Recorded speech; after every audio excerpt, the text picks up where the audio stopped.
Hello Cancer, thank you for joining me for your weekly forecast for week commencing the 15th of October for the Sun or the Ascendant.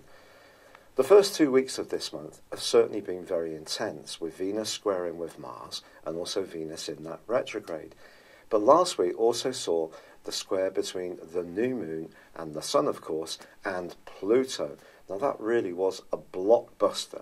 And it may be that you're still coming to terms with some kind of issue regarding your emotional response to a close relationship. This could be even to do with your family, quite honestly.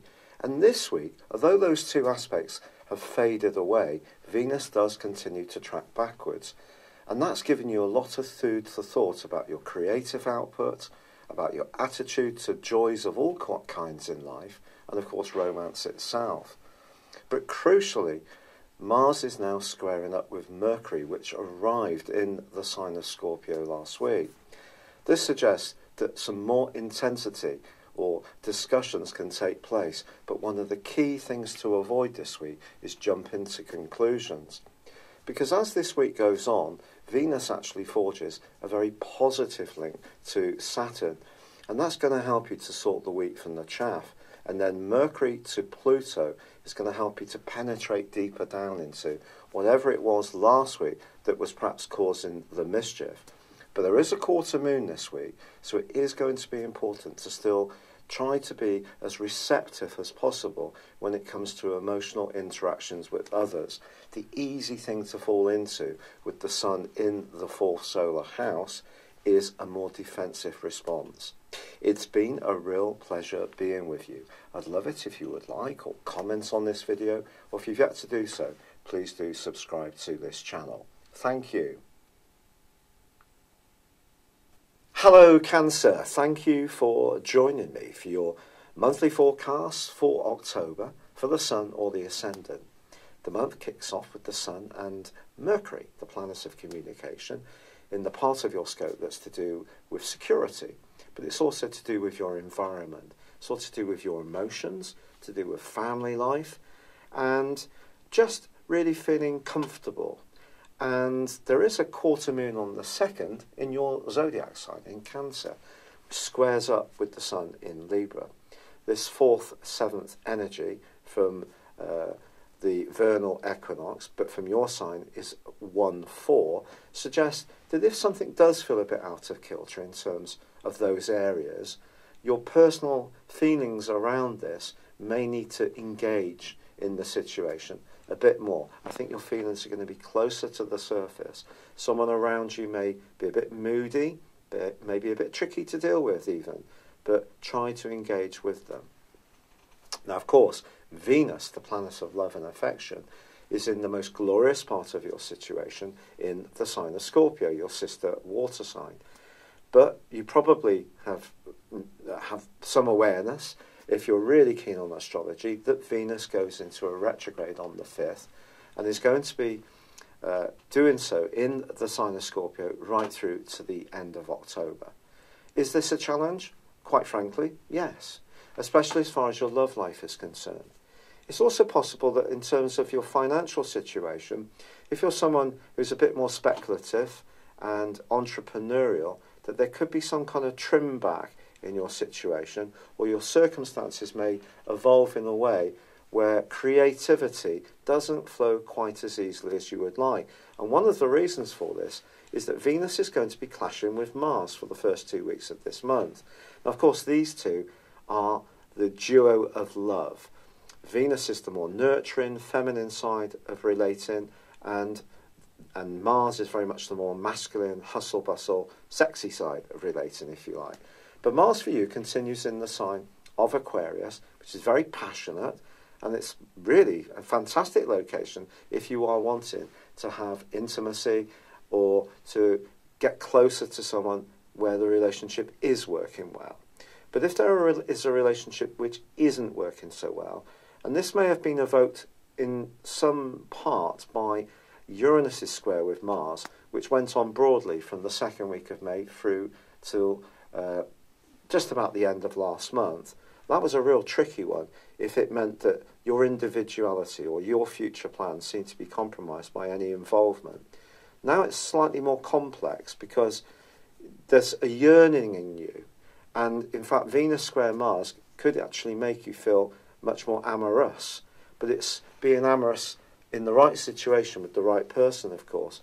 If you don't feel comfortable in a relationship, I think Venus retrograde and the fact that the Sun and Mercury are in a more thoughtful location where you can feel more sensitive and more needing of someone who has similar skills to you, skills of nurturing, of sensory perception.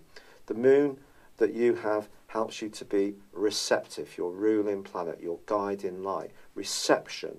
The Sun is very much about protection. So the receptiveness you have means that with the Sun in this tender zone, you want someone to be protective of you. If they're not, they're out of kilter, the humour doesn't quite blend with yours, they're a bit possessive or jealous. That kind of stuff is not going to go down well with you this month. I've got to be honest. But Mercury does move on the 10th into a much better area for you. It moves into Scorpio, and this is an opportunity for you to feel more outgoing, more playful. But on the 9th, there is a new moon. Now, this new moon is going to be a platform for improvements around your home, family, emotional life. But it is forging a quincunx with Neptune, the planet of dreams, which has been giving you an awesome amount of extra imagination since 2012, and a desire to be more expressive, to embrace the arts, photography, film, travel, anything which really stirs your senses.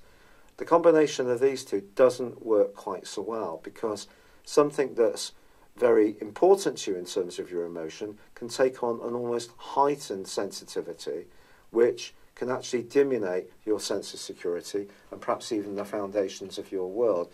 So Neptune, the swirling mist that can distort at times, suggests that if you are talking anything through or thinking about anything, as far as the family or your emotional health is concerned or situation, facts are absolutely crucial, really. So this takes us through to the 16th. And then we have another quarter moon, but this is in your opposite sign of Capricorn.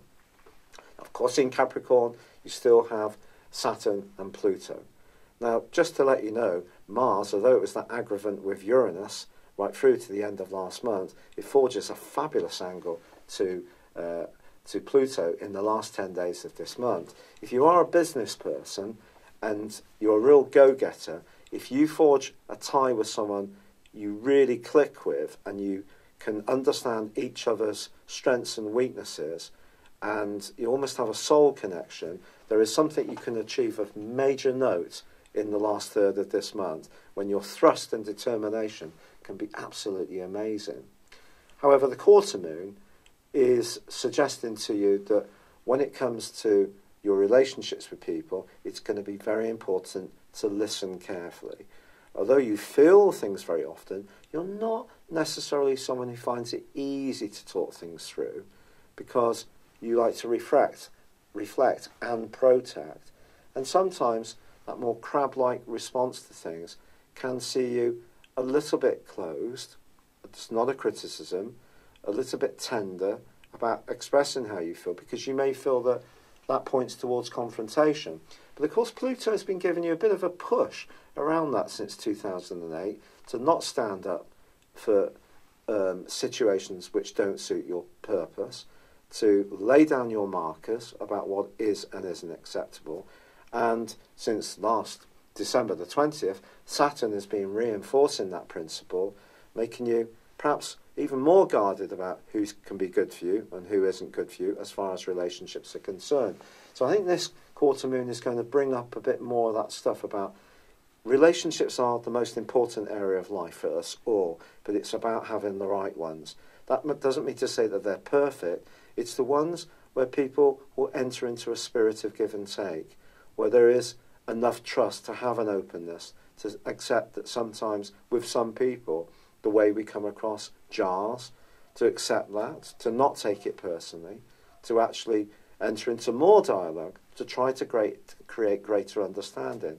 But sometimes, because you're a cardinal sign, and because you do need to protect yourself, you can withdraw to the point that that makes it very difficult for people to relate to you, because all the signals are you want to close people out, which is a very reactive response. So if you can be positive, do be, because the most exciting thing that's going to happen this month for you is that on the 23rd, the Sun moves into Scorpio and then meets the retreating, the retrograde Venus. When these two are together, it's going to raise your love dynamic to a new high. However, ironically, they are both going to be in opposition with Uranus. Uranus, the planet of surprises, the planet which has been emphasising your need for independence, to be a free spirit, to be attracted to more unusual people who stimulate you.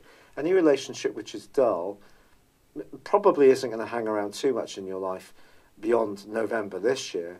But next year, from the 6th of November through to 2026, Uranus is going to be in your 11th solar house all of that time, which points towards even more radical people coming into your world, people who in the past may not have been your cup of tea. But to facilitate this, you have to work on your sensitivity. If your sensitivity is stopping opportunities flowing towards you, then that's something to keep practicing on. I have, in my draconic chart, the Sun in Cancer. I also have Venus and the Moon here. So I'm a very Cancerian person. Also in my natal horoscope, my tropical nativity, I have Venus and also the Moon, the IC and Chiron all in the 4th house, which is very Cancerian. So I really get this stuff, to be honest. I can really tuck myself away and retreat if things aren't easy. But it's about engagement. And the Sun with Venus opposite Uranus can create some engagement. It could be spontaneous, it could be exciting, it could be challenging, but it won't be dull. But you know, there's something else. Because these are obviously in fixed signs. Venus and Scorpio, along with Mercury, along with Jupiter, all in Scorpio, which just happens to be good for you because your 5th solar house, personal expression, joys, happiness, children, playfulness, artistry, love. Uranus in Taurus, fixed, which for you is very much about friendship, longer term perspectives, higher aspirations, a very Aquarius influence, if you like. But dissecting these across the axis is the nodal axis of the North Node, the point of destiny in Leo, and also the South Node in Aquarius. So we have a grand fixed cross, and this could cause some issues, quite frankly. And it could be around values, it could be around money, it could be around a business arrangement which isn't working very well. So Uranus could tease out of a relationship, along with Venus's retrograde, something that just ain't working. And this is going to be emphasised even more on the 26th, when the full moon, which occurs in Taurus, is going to be conjunct Uranus. So even though you're someone who can be cautious, you're brilliant at marshalling resources, there are few better managers of anything than Cancer people. But it could be that something needs to change in your situation. Some kind of fresh air needs to pour in. There needs to be a discussion. There needs to be a reset based on how the world is now, not how it was when you were a kid and mother's little messages came in, or father's too, or other experiences which have coloured your outlook and your conditioning. It's a time for an upgrade, because otherwise, if you don't have that upgrade around your values, that's not going to feed into a sense of fulfillment around your relationships. It's that important. Also, as the month comes to a close, Mercury hops into its point of detriment. It moves into Sagittarius. And just so you know, Venus is retrograding to such a point, on the first day of November, it's going to move into Libra. So it's inversing that much. And that's going to re-emphasize the more emotional side of relationships. Now, Mercury moving into Sagittarius is very much about logic. It's about taking any creativity you're generating and forming it in a way which can give you some kind of tangible reward, but it's also about getting to grips with the finer points, not being so caught up in the flamboyance of any creativity that you may have. It's how you can actually make it work, the nitty-gritty, if you like. And of course, I'll tell you more about that for October's forecast. So though you may read or hear a lot about Venus retrograde, yes, it's going to be influential, but there are also opportunities. But I think those opportunities do depend on you being open to change, quite honestly. We all need to be open to change. Pluto's in your sector of change around relationships. Saturn's in your sector of relationships when it comes to the structure of your life, and perhaps resistances within you or from others, obstacles, but sometimes opportunities if we have the courage to really embrace things. So it's such an exciting month in lots of ways, but I think it is a lot about relationships for you, quite frankly, more emotional relationships, and then more playful, more social ones too. It's been a real pleasure being with you, Cancer. I'm still battling away with the rheumatoid arthritis, and I have to say, I had to go on a course of steroids because the pain had got to the point, it was just incredible. I am so grateful for all the kind messages that have been sent in, the support, the encouragement, and also the suggestions for natural remedies. And I am embracing some of these really actively, and some are showing some real promise. Thank you so much. It's been a pleasure being with you. I'd love it if you would like or comment on this video. If you've yet to do so, please do subscribe to this channel. Thank you. Hello, thank you so much for watching my video. I'd love you to join me at my Horoscope Ace app. You can find this at www.horoscope-ace.com. You can use it through Android, iOS, Apple or Facebook. Check out your ascendant or your moon sign or download your free birth chart. There's all your favourite videos, plus there are daily, weekly, monthly and yearly horoscopes for general, love, Chinese and Indian astrology. If your passion is tarot, there's my brilliant 3-card money or love tarot readings too. And it's all there at www.horoscope-ace.com. Thank you.